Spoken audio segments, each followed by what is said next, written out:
You could be working an 8-hour day, you could be working a 16-hour day, it could be longer than that. You have to master the art of getting something in when you can. Hello and welcome to the Command Podcast, where our mission is to help you take command of your mind, body, and future to create a powerful, effective individual who has a desire to immerse themselves in greatness, so that together we can unify and assume command of our environments, our communities, and our country to do our part in preserving freedom. Join me on this mission of becoming the next generation of leaders to make living with integrity badass again.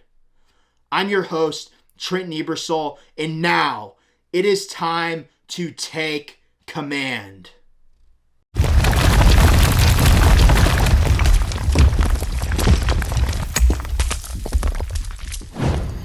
This is the Command Podcast number 48. And today I wanted to take some time to talk about something that I always talk about, and that is how to put your fitness as a priority with a busy and demanding work schedule. So I've spent the last 10 years, a little bit more than that, trying to figure this out for myself. Being a heavy equipment operator, working a busy, demanding work schedule, working 50, 60, 70, even sometimes up to 80 hours a week. You know, working anywhere from 8 to 20-hour shifts. In fact, I just worked a 24-hour shift. It was a double shift on Wednesday this past week. So I know how challenging it can be, but I also know how painful it could be to not make your health and your fitness as a priority and getting a result in your body, getting fat and completely falling off the wagon and being disappointed with the result that you produce in yourself for doing so. So I wanted to actually talk about what I'm talking about, because I know a lot of you with a busy schedule are thinking like, well, how the hell are you going to do that? Or how the hell do you do that with a busy schedule? Well, like I said, it's taken me 10 years to figure it out, but here I am. So first principle is you have to master, if you're like me and you have a sporadic schedule where you get switched from day shift to night shift, and you have no idea how long you're going to be working each day. You could be working an 8-hour day. You could be working a 16-hour day. It could be longer than that. You have to master the art of getting something in when you can. So any day that you have off, you get your workout in. Like maybe your workout programming is like you're doing a workout Monday, Wednesday, and Friday. Well, maybe Monday you can't get a workout in, so you make sure you work out during the weekend. So you make sure you work out Saturday and Sunday if you have those days off. So that way, if you have to miss Monday, it's not a big deal because you already just worked out the last 2 days. And you know, you still try to get as many days that you have programmed into your workout program in per week, but sometimes the days might not be on the days that you planned on doing it. So you have to master being able to get your workout in when you have time to get your workout in.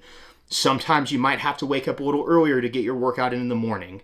I understand sometimes you have to wake up too early, and there's also a dichotomy between getting enough sleep and getting a workout in. If you're consistently losing too much sleep in order to work out, there's going to be a point of diminishing results, because sleep is about the most important thing when it comes to your health and getting results in your body.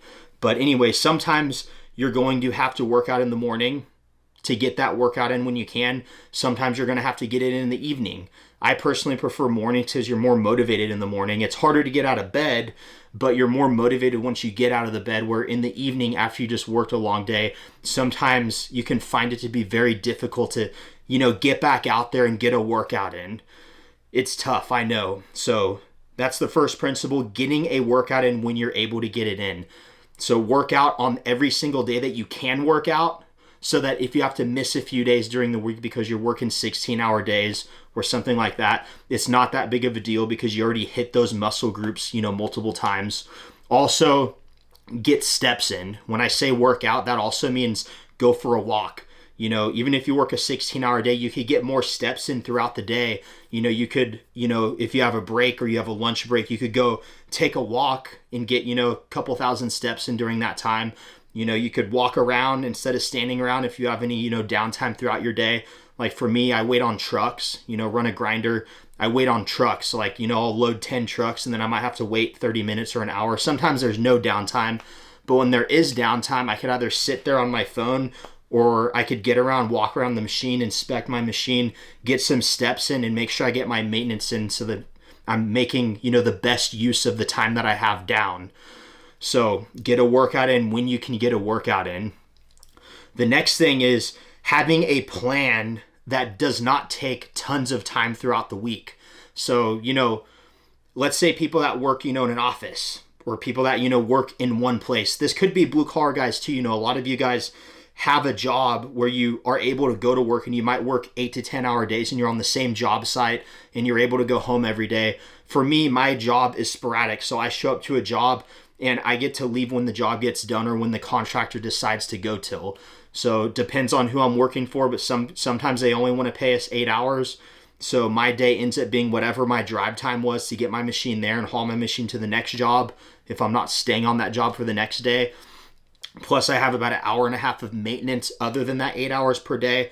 So even if I work an 8 hour day on the contractor, a lot of the times I'm still working, a 12 to 14 hour day, including the drive time and maintenance. But so for me, I have to basically get that workout in when I can, like I said, and I don't really have a schedule that I could be set. If you have a set schedule and you have a job site that you are going to all the time, then you really have no excuses, because you know that you have this time in the morning or this time in the evening every day where you could go and get that workout in.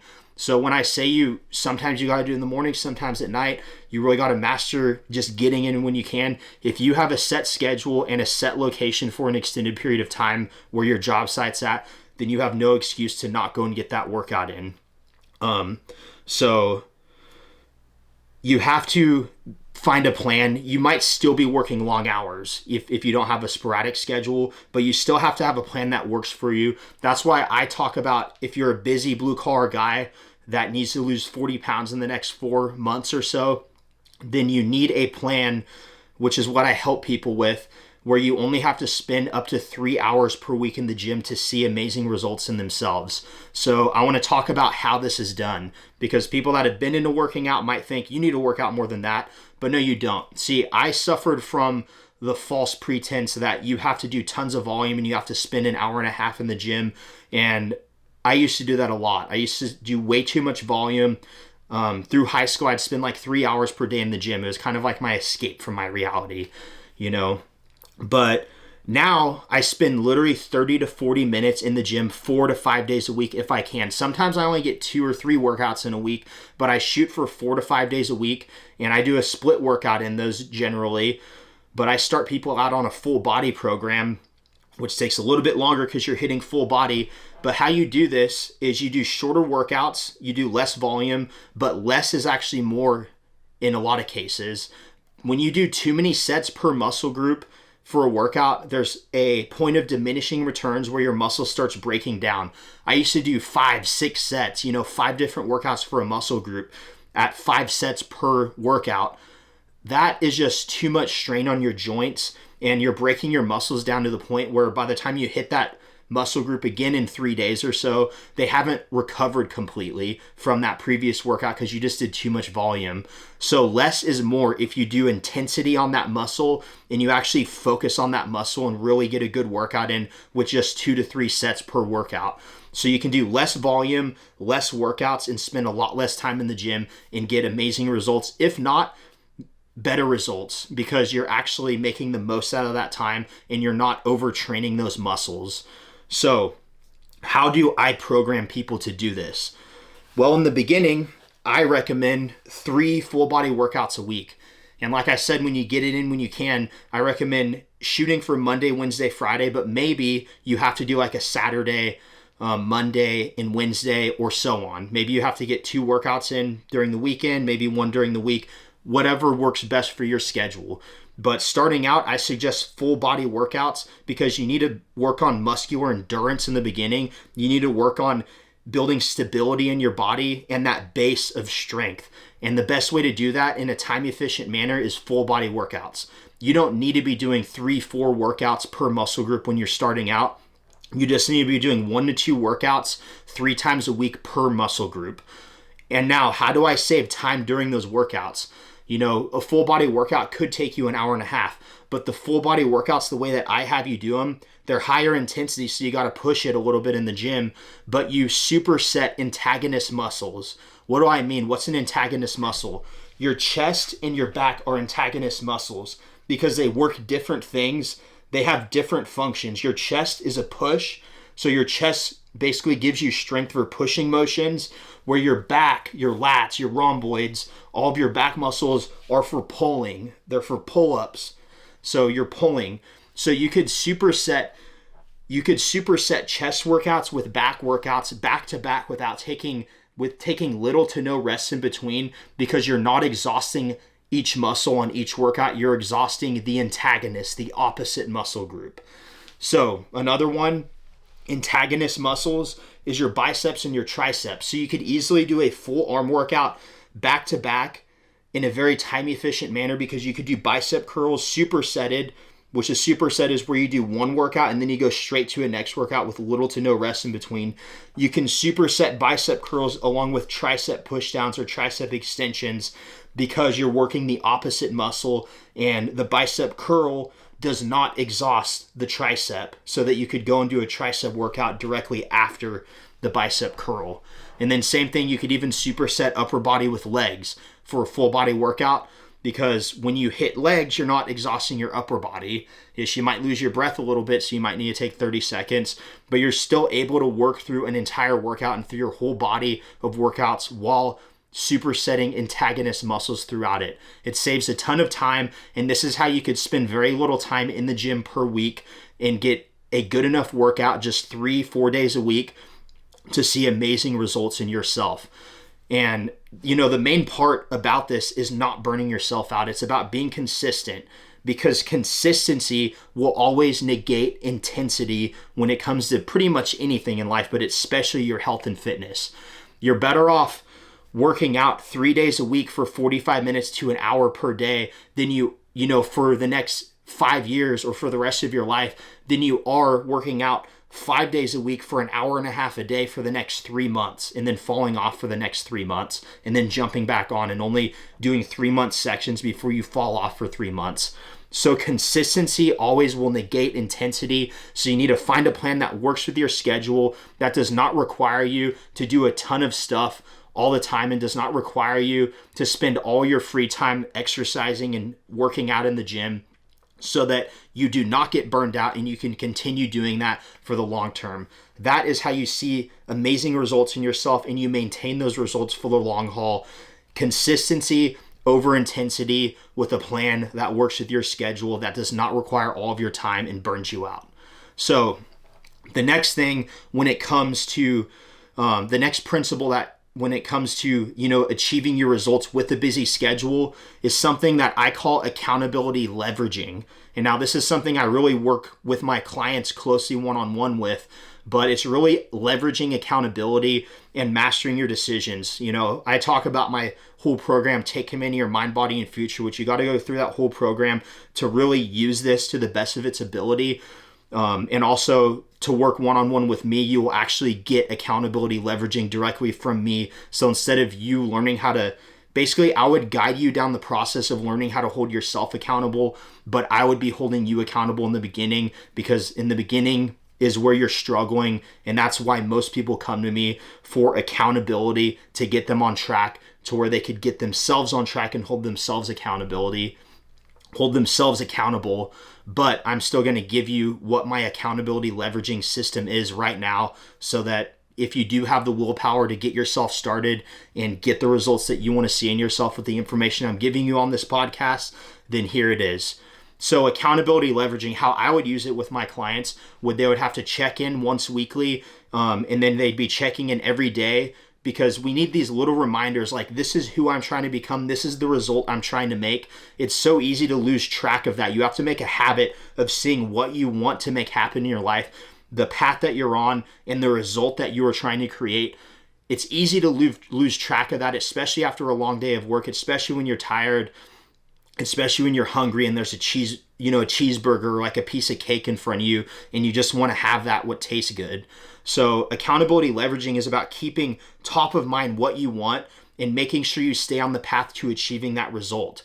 Next, it is having the accountability things in place like your progress tracking, your weight, which weight isn't my favorite because your weight is going to fluctuate, but what you see in the mirror and actually tracking what you see in the mirror, the little bits of progress, taking measurements of your body parts to see what kind of progress you're getting, because sometimes you will be getting amazing results, but you can't see it yet.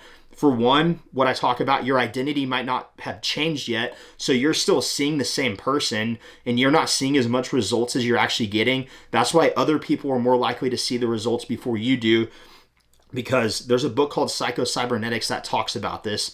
Your self-image takes time and effort in your mind to change before you can actually see the results. It's weird, but it's a psychology thing.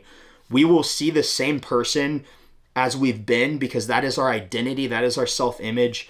So you have to learn how to change your self-image and change your identity so that you can see the progress. But again, I still like what you see in the mirror, because more often than not, if you're getting great results, you are still going to be able to see the results in the mirror. They might not just be as good as what other people might see in you because they see the truth. The truth for you is slightly skewed because of what your mind is seeing. But biofeedback, how you feel, we track how you feel. If you're a one-on-one client with me, we track how you feel. We track those measurements, your weight, how, what you're looking like. We track all that stuff because all that stuff is going to hold you accountable, and you could do this for yourself too. You don't have to have a coach to do this. Okay, now accountability leveraging, because this is all about mastering your decision-making process. And if you listen to the last one where I talked about intention leveraging, the last 2 podcasts I talked about it, intention leveraging goes hand in hand with this, but it's all about mastering your decision-making process, and that is how you start holding yourself accountable. Yes, one-on-one coaching with myself would be great to start holding yourself accountable, because it's extremely powerful to have somebody else hold you accountable first and them guide you down a process, which this is what this accountability leveraging system is. Guide you down a process to learning how to hold yourself accountable and mastering your own decisions. But along with intention leveraging, your intentions that drive your decision-making process towards what you want to create and who you want to become in your life, and accountability leveraging, you will learn how to hold yourself accountable. And how that is done, I don't have one sitting here, but I have these little waterproof notebooks. And now in this waterproof notebook, you're going to have a power list for the day. So you're going to have, I like to start with 3 critical tasks that you got to get done that day. So for you, maybe it is just getting my workout done. That's on my plan. And then the second one will be stick to my meal plan and don't have any snacks. And the third one might be, it might be drink 3/4 of a gallon of water today, or it might be, maybe you struggle brushing your teeth or something. It might be brushing your teeth. It might be, send my wife or my girlfriend a nice little text in the morning to let her know that I care about her and that I love her. Something that could improve your life, something that matters to you in an area in your life that you want to improve, would be those power lists. If you're a client of mine and you're struggling with your weight and you're struggling with your health and fitness, your power list would be 2 things that I want on there. Because I'm your coach, it would be, stick to your meal plan, stick to your workout program. And then I would probably leave the last one open for you unless there's another part that we are, struggling with in your life that we need to tackle, then I could help you with that third task. So three critical tasks. Your job is to complete all 3 of those critical tasks that day to win the day. Now, the next thing is a habit and a decision tracker, because what can be tracked can be improved. So we want to track your decision making, because my coaching program really boils down to just mastering your decision making process. Yes, there's all these moving parts: your health, your fitness, weight loss, building confidence in yourself, building respect in yourself, coming up with a compelling vision for your future so you can be proud of the life that you're creating for yourself, so that you can leverage your intentions. But all of that stuff boils down to one goal. And that goal is to build belief in yourself in your decision-making process. Because all of those things, whether you achieve those and what they're intended to do or not, comes down to the decisions that you make every single day. Do you take the actions towards what you want most or what you want right now? Are you going to take the correct actions towards becoming the person that you want to become? Or are you going to choose vices and comfort over what you actually want in your life? So accountability leveraging is really that power list with all those other accountability tactics that I use, and then a decision tracker where you track a handful of the most important decisions that you want in your day, and you either give yourself a win or a loss. So if you hit the gym like you said you were going to do, like is on your fitness program, then you give yourself a win because you won that decision. If you skip the gym and you choose not to because you're tired and you don't feel like going, then you have to physically take that little notepad out of your pocket and you have to put an L. So not only is it going to track your decisions, but you're going to literally have to put intention behind pulling that out and saying, I decided to lose on that decision. Or let's say you're tired and hungry after work and you have a meal waiting for you at home, or you have a meal waiting in your ice chest that you can eat, but you really want fast food because it just tastes good. You know, you think, man, a freaking 4x4 from In-N-Out sure sounds good right now over that, you know, healthy meal that I got, that healthy high protein meal I got in my lunchbox, or that I have ready to be prepared at home.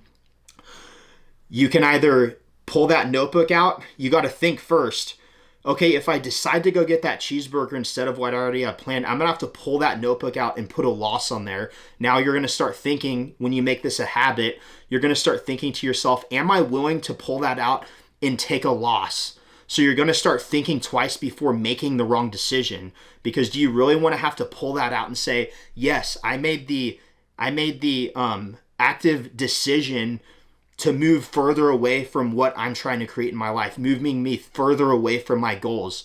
So accountability leveraging is just 3 things that will move you forward, and then mastering your decisions by tracking the most important decisions throughout your day and making a habit of actually sitting there and thinking about whether you're making the right decision or not. That is accountability leveraging. That is how you master your decisions, paired with intention leveraging, putting the intentions of who you want to become and what you want to create in your life behind your decisions to move you either closer to who you want to become and what you want to create, or further away. So that is accountability leveraging. And those are really the 3 main things that you need to master in order to get in the best shape of your life and maintain peak physical shape during your busy work season with your busy and demanding work schedule. So quick little recap: get a workout in when you can. Master the art of getting a workout in when you can if you do not have a set schedule. If you have a set schedule, then set a time when you could get those workouts in that are on your program, and go do them regardless of how you feel, because nobody's ever going to be motivated all the time. In fact, I'm rarely ever motivated. It's just that I have made a habit of doing what I got to do when I don't feel like doing it. And that is the difference between the average and the extraordinary people in our world. Nobody extraordinary that you see wants to do it all the time. Even David Goggins, you know, these people just have made a habit of doing what they know they got to do on a consistent basis to move forward. So master the art of getting it in when you can, whether it's in the morning, at night, on the weekend, the days when you only work 8 or 10 hours, and you might have to take some days off when you work 16 hours, you know, and so on. You picking it up? Next is have a plan, which of course I can help you with because this is what I specialize in. Like I said, I've been spending the last 10 years over really perfecting this, and I'm still always going to be perfecting it because, like you guys, I will never stop progressing. There's never an end product. There's never a destination. It's always just forward progress and getting better. But you need a plan that is going to work with your busy schedule. You need a plan that doesn't require you to spend hours in the gym 5 days a week. You need something that only requires about 3 hours a day in the gym, and then you need to master the art of getting, you know, other types of exercise in throughout your day as well, like more steps, going on walks, low intensity, steady state cardio, things that aren't very hard, because consistency, having a plan that only requires a small time commitment per week that you can be consistent with for the rest of your life, will always negate intensity, spending way too much time in the gym, you know, 5 or 6 days a week to get a quick result, but it doesn't last for long because you get burnt out, your joints start hurting, and you take 3 or 4 months off because you're just burnt out from going too hard, too fast. And then the last one is accountability leveraging, mastering your decisions, knowing exactly what you have to do today to move forward, and then tracking your decisions so that you could get better at making the right decisions that is going to move you closer to your goals rather than further away. So that is how you can take command of your life, take command of your health and fitness with a busy blue collar schedule or a busy schedule period. You don't have to be blue collar for this to work. This can work for anybody, but of course that's who I specialize in helping. If you got anything out of this, if you learned something, if this is valuable, please share it with your friends, your coworkers, your family, anybody who could learn something and resonate with the message that I'm putting out here on this show. I thank you guys for watching and listening. I really appreciate the hell out of you guys. You guys are what is going to make this movement and this mission great. And I hope that in turn, the things that I bring to you and the information that I put out can help you live a better life and take command of your life. So until next time, join me on this mission of becoming the next generation of leaders to make living with integrity badass again. I'm your host, Trenton Ebersol, and now it is time to take command.